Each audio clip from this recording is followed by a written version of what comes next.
So, real quick, I have something to talk to you about. I found my Harry Potter jersey that I thought I had lost. I bought it at Universal Studios forever ago, and I had a realization right before I went to sleep. I was trying to remember what number Harry's jersey was, and I remembered correctly without looking at it that he's number 7.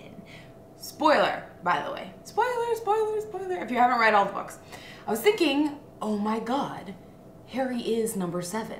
Like, he's the 7th Horcrux, so that's the reason that he's number 7. It's on the back too, you can't see it. So of course I woke up the next morning when I was not exhausted and tried to Google this, and the costume designer for the Harry Potter movies said the reason that she made Harry number 7 is because David Beckham's number was 7 that year. So I was devastated because he doesn't have a number in the books as far as I am aware, but in the movies I was like, no, JK totally told them to make him 7, but didn't tell him why. So let me know what you think. Do you think that's probable, or maybe I'm just stretching, or it's just a really cool coincidence? Anyways, okay, so we are continuing with chapter 15, The Forbidden Forest. I'm so excited. I took a little bit of a break. I hope I remember how to read. Let's see. All right. Things couldn't have been worse.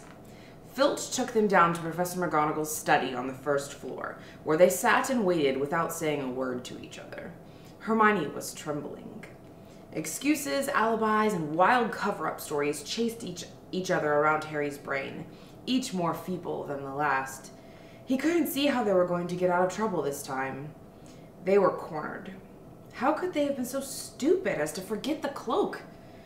There was no reason on earth that Professor McGonagall would accept for their being out of bed and creeping around the school in the dead of night, let alone being up the tallest astronomy tower, which was out of bounds, except for classes. Add Norbert and the invisibility cloak, and they might as well be packing their bags already. Had Harry thought that things couldn't have been worse? He was wrong. When Professor McGonagall appeared, she was leading Neville. "Harry!" Neville burst out the moment he saw the other two. "I was trying to find you to warn you. I heard Malfoy saying he was going to catch you. He said you had a Harry shook his head violently to shut Neville up, but Professor McGonagall had seen. She looked more likely to breathe fire than Norbert as she towered over the three of them. "I would never have believed it of any of you. Mr. Filch says you were up in the astronomy tower. It's 1 o'clock in the morning. Explain yourselves."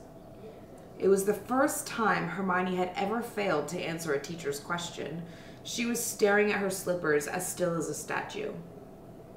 "I think I've got a good idea of what's been going on," said Professor McGonagall. "It doesn't take a genius to work it out. You fed Draco Malfoy some cock-and-bull story about a dragon trying to get him out of bed and into trouble. I've already caught him. I suppose you think it's funny that Longbottom here heard the story and believed it too?" Harry caught Neville's eye and tried to tell him without words that this wasn't true, because Neville was looking stunned and hurt. Poor blundering Neville. Harry knew what must have cost him to try and find them in the dark, to warn them. "I'm disgusted," said Professor McGonagall. 4 students out of bed in one night. I've never heard of such a thing before. You, Miss Granger, I thought you had more sense. As for you, Mr. Potter, I thought Gryffindor meant more to you than this. All 3 of you will receive detentions. Yes, you too, Mr. Longbottom. Nothing gives you the right to walk around school at night, especially these days. It's very dangerous. And 50 points will be taken from Gryffindor." 50? Harry gasped. They would lose the lead he'd won in the last Quidditch match. 50 points each, said Professor McGonagall, breathing heavily through her long, pointed nose. "Professor, please, you can't." "Don't tell me what I can and can't do, Potter. Now get back to bed, all of you. I've never been more ashamed of Gryffindor students." 150 points lost. That put Gryffindor in last place. In one night, they'd ruined any chance Gryffindor had for the House Cup. Harry felt as though the bottom had dropped out of his stomach. How could they ever make up for this? Harry didn't sleep all night. He could hear Neville sobbing into his pillow for what seemed like hours. Harry couldn't think of anything to say to comfort him. He knew Neville, like himself, was dreading the dawn. What would happen when the rest of Gryffindor found out what they'd done? At first, Gryffindors passing the giant hourglass that recorded the house points the next day thought there'd been a mistake. How could they suddenly have 150 points fewer than yesterday? And then the story started to spread. Harry Potter, the famous Harry Potter, their hero of 2 Quidditch matches, had lost them all those points. Him and a couple of other stupid first years. For being one of the most popular and admired people at school, Harry was suddenly the most hated. Even Ravenclaws and Hufflepuffs turned on him, because everyone had been longing to see Slytherin lose the House Cup. Everywhere Harry went, people pointed and didn't trouble to lower their voices as they insulted him. Slytherins, on the other hand, clapped as he walked past them, whistling and cheering. "Thanks, Potter, we owe you one." Only Ron stood by him. They'll all forget this in a few weeks. Fred and George have lost loads of points Fred and George have lost loads of points in all the time. I got it. Okay, last time. Fred and George have lost loads of points in all the time they've been here, and people still like them.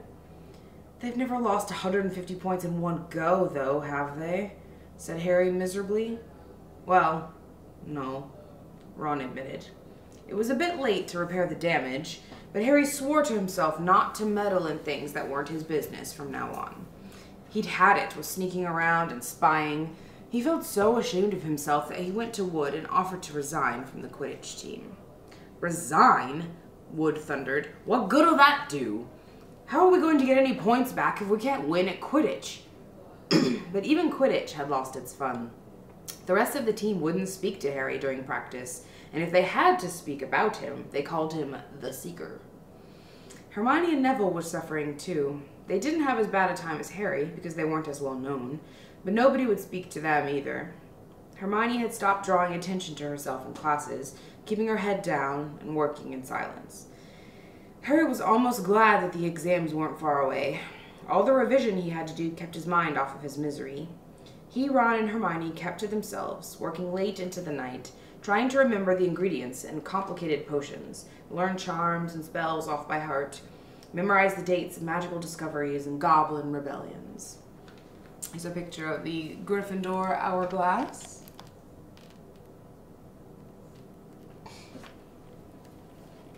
Then, about a week before the exams were due to start, Harry's new resolution not to interfere in anything that didn't concern him was put to an unexpected test. Walking back from the library on his own one afternoon, he heard somebody whispering from a classroom up ahead. As he drew closer, he heard Quirrell's voice. No, not again, please." It sounded as though someone was threatening him. Harry moved closer. All right, he heard Quirrell sob. Next second, Quirrell came hurrying out of the classroom, straightening his turban. He was pale and looked as though he was about to cry. He strode out of sight. Harry didn't think Quirrell had even noticed him. He waited until Quirrell's footsteps had disappeared, and then peered into the classroom. It was empty, but a door stood ajar at the other end. Harry was halfway towards it before he remembered what he'd promised himself about not meddling. All the same, he'd have gambled 12 Sorcerer's Stones that Snape had just left the room. And from what Harry had just heard, Snape would be walking with a new spring in his step. Quirrell seemed to have given in at last. Harry went back to the library, where Hermione was testing Ron on astronomy. Harry told them what he'd heard. "Snape's done it then," said Ron. "If Quirrell's told him how to break his anti-dark force spell..." "They're still fluffy, though," said Hermione. "Maybe Snape's found out how to get past him without asking Hagrid," said Ron, looking up at the thousands of books surrounding them. "I bet there's a book somewhere in here telling you how to get past a giant three-headed dog. So what do we do, Harry?" The light of adventure was kindling again in Ron's eyes, but Hermione answered before Harry could. "Go to Dumbledore. That's what we should have done ages ago. If we try anything for ourselves, we'll be thrown out for sure." "But we've got no proof," said Harry. Quirrell's too scared to back us up. Snape's only got to say he doesn't know how the troll got in at Halloween, and he was nowhere near the 3rd floor. Who do you think they'll believe, him or us? It's not exactly a secret we hate him. Dumbledore think we made it up to get him sacked. Filch wouldn't help us if his life depended on it. He's too friendly with Snape. And the more students get thrown out, the better, he'll think. And don't forget, we're not supposed to know about the stone or Fluffy. That'll take a lot of explaining. Hermione looked convinced, but Ron didn't. Oh, we've got a cool picture of McGonagall here.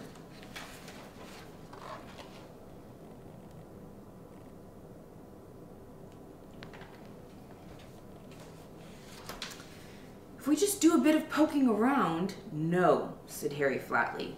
We've done enough poking around. He pulled a map of Jupiter towards him and started to learn the names of its moons. The following morning, notes were delivered to Harry, Hermione, and Neville at the breakfast table. They were all the same. Your detention will take place at 11 o'clock tonight. Meet Mr. Filch in the entrance hall. Professor M. McGonagall.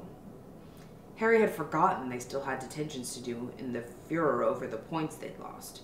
He half expected Hermione to complain that this was a whole night of revision lost, but she didn't say a word. Like Harry, she felt they deserved what they'd got. At 11 o'clock the night, they said goodbye to Ron in the common room and went down to the entrance hall with Neville. Filch was already there, and so was Malfoy. Harry had also forgotten that Malfoy had got a detention, too. Follow me, said Filch, lighting a lamp and leading them outside. I bet you'll think twice about breaking a school rule again, won't you, eh? He continued, leering at them. Oh, yes. Hard work and pain are the best teachers, if you ask me. It's just a pity they let the old punishments die out. Hang you by your wrists from the ceiling for a few days. I've got the chains still in my office. Keep 'em well oiled in case they're ever needed. Right. Off we go. And don't think of running off now. It'll be worse for you if you do.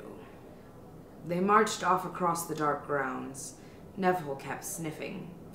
Harry wondered what their punishment was going to be. It must be something really horrible, or Filch wouldn't be sounding so delighted. The moon was bright, but clouds scuttling across it kept throwing them into darkness.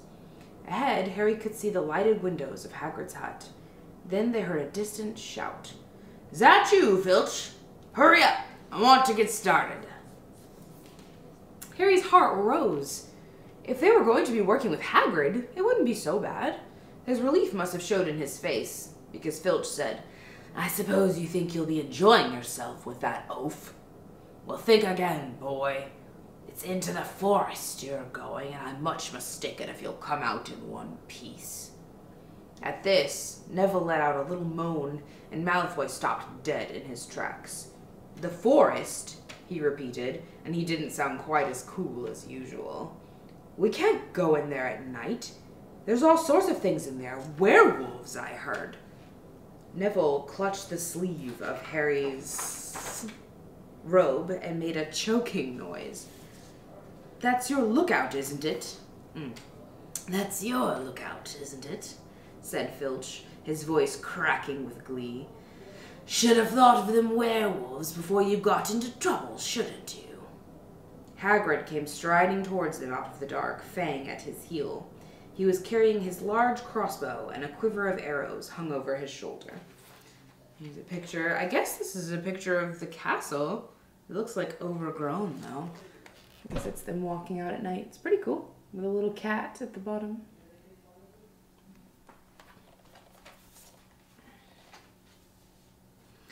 About time, he said. I've been waiting for half an hour already. All right, Harry, Hermione. I shouldn't be too friendly to them, Hagrid, said Filch coldly. They're here to be punished, after all. That's why you're late, is it? Said Hagrid, frowning at Filch. Been lecturing them, eh? It's not your place to do that. You've done your bit. I'll take 'em from here. I'll be back down at dawn, said Filch, for what's left of them. he added nastily, and he turned and started back towards the castle, his lamp bobbing away in the darkness. Malfoy now turned to Hagrid. "I'm not going in that forest," he said, and Harry was pleased to hear the note of panic in his voice. "You are if you want to stay at Hogwarts," said Hagrid fiercely. "You've done wrong, and now you got to pay for it." "But this is servant stuff. It's not for students to do. I thought I'd be writing lines or something. If my father knew I was doing this, he'd tell you that's how it is at Hogwarts," growled Hagrid. "Writing lines. What good's that to do for anyone? You'll do something useful or you'll get out. If you think your father's rather you were expelled, then get back off to the castle and pack. Go on." Malfoy didn't move.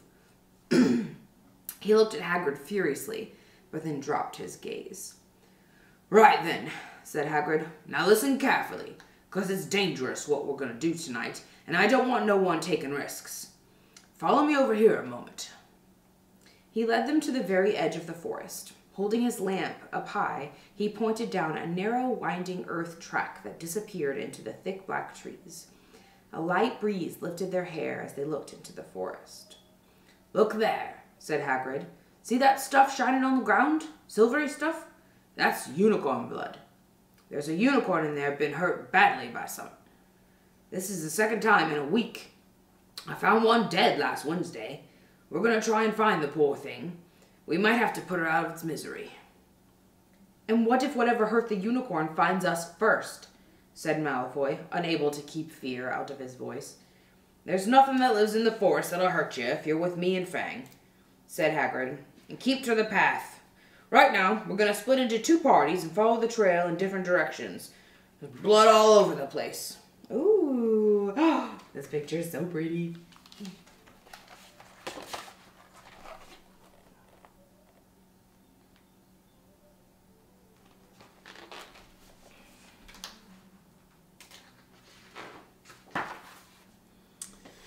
"There's blood all over the place. Been staggering around since last night, at least." "I want Fang," said Malfoy quickly, looking at Fang's long teeth. "All right, but I warn you, he's a coward," said Hagrid. "So me, Harry, and Hermione will go one way. Draco, Neville, and Fang will go the other. Now, if any of us finds the unicorn, we'll send up green sparks, right? Get your wands out and practice now. That's it. If anyone gets in trouble, send up red sparks, and we'll all come and find you. So, be careful. Let's go." The forest was black and silent. A little way into it, they reached a fork in the earth path, and Harry, Hermione, and Hagrid took the left path, while Malfoy, Neville, and Fang took the right. They walked in silence, their eyes on the ground.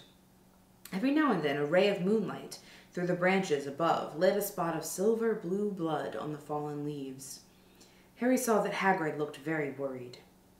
"Could a werewolf be killing the unicorns?" Harry asked. "Not fast enough," said Hagrid. "It's not easy to catch a unicorn. They're powerful magical creatures. I never knew one to be hurt before." They walked past a mossy tree stump.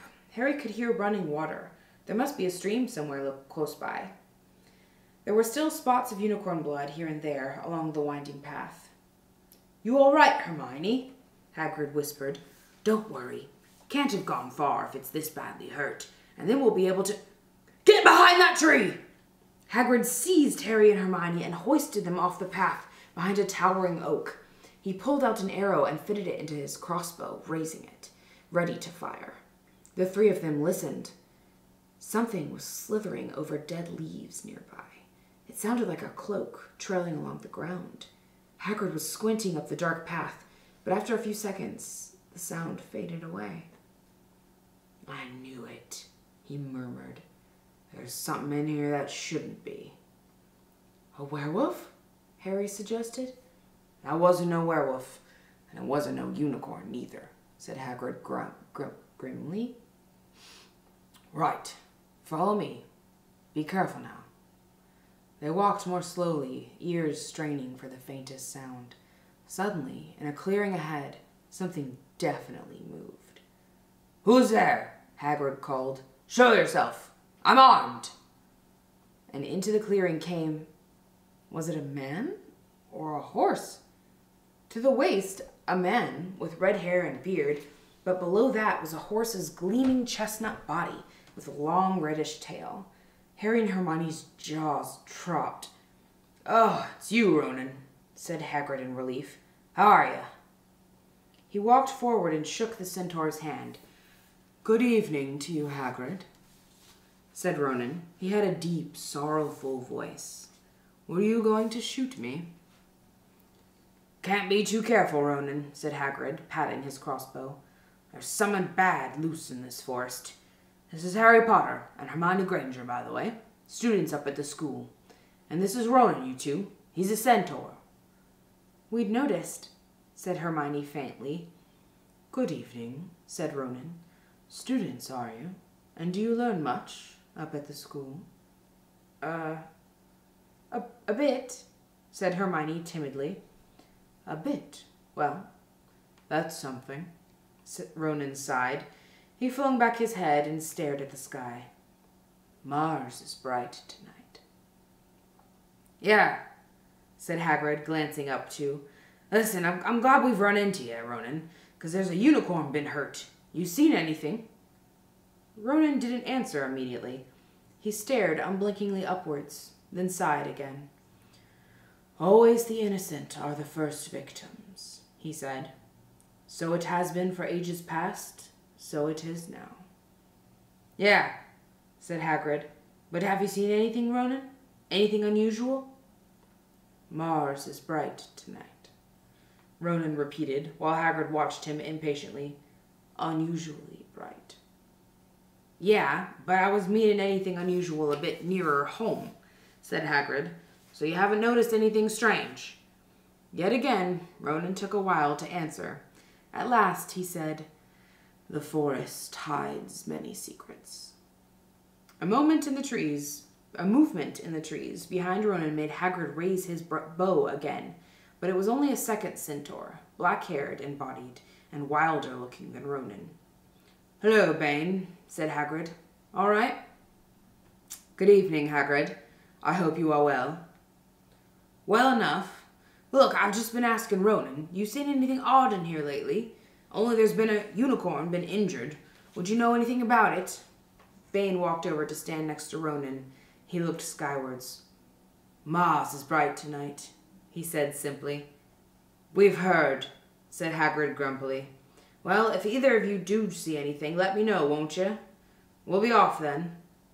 Harry and Hermione followed him out of the clearing, staring over their shoulders at Ronan and Bane until the trees blocked their view.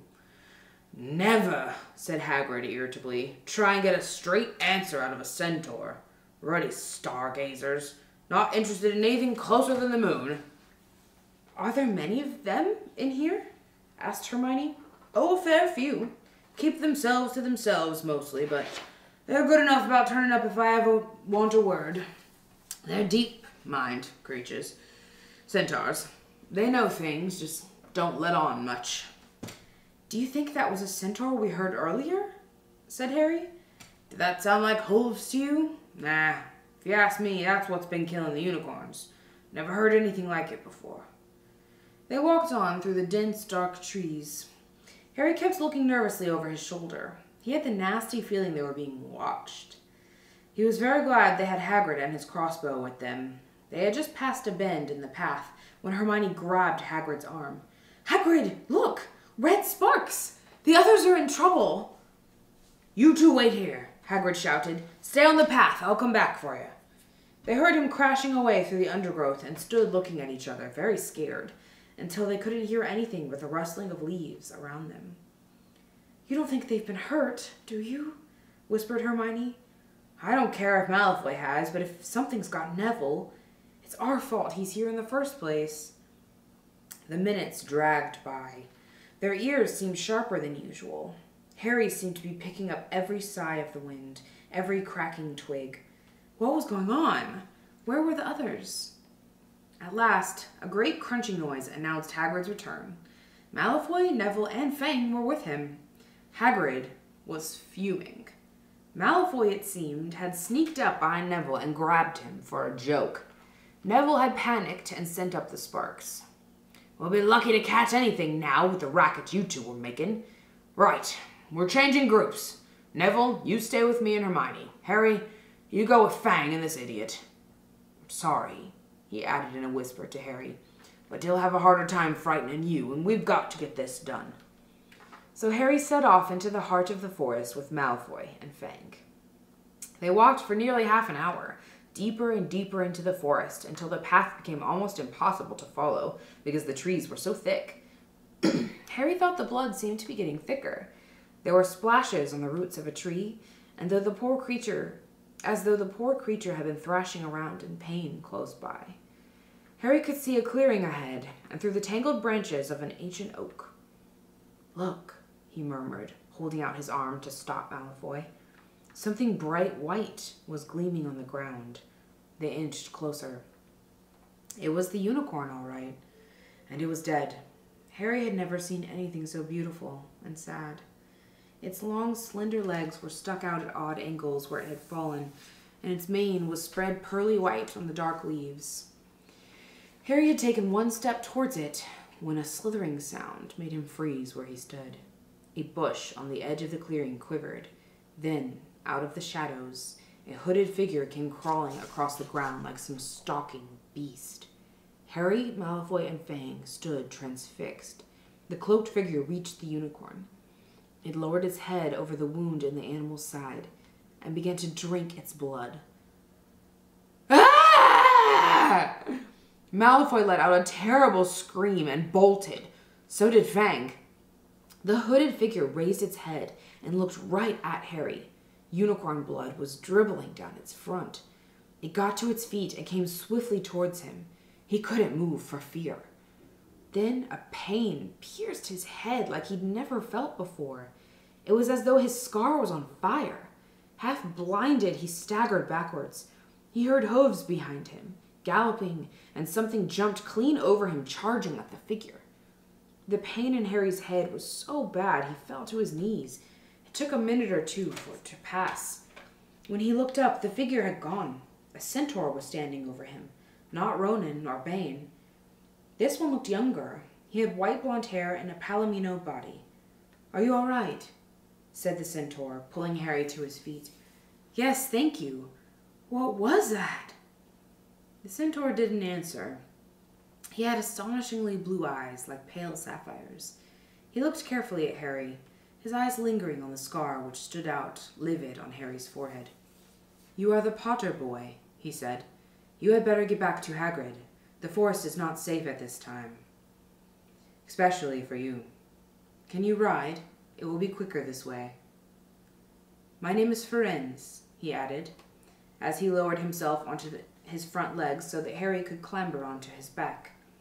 There was suddenly a sound of more galloping from the other side of the clearing. Ronan and Bane came bursting through the trees, their flanks heaving and sweaty. "Firenze!" Bane thundered.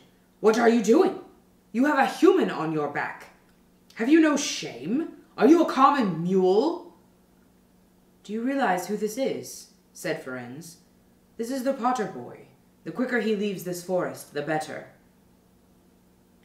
"What have you been telling him?" growled Bane. "Remember, Firenze, we are sworn not to set ourselves against the heavens.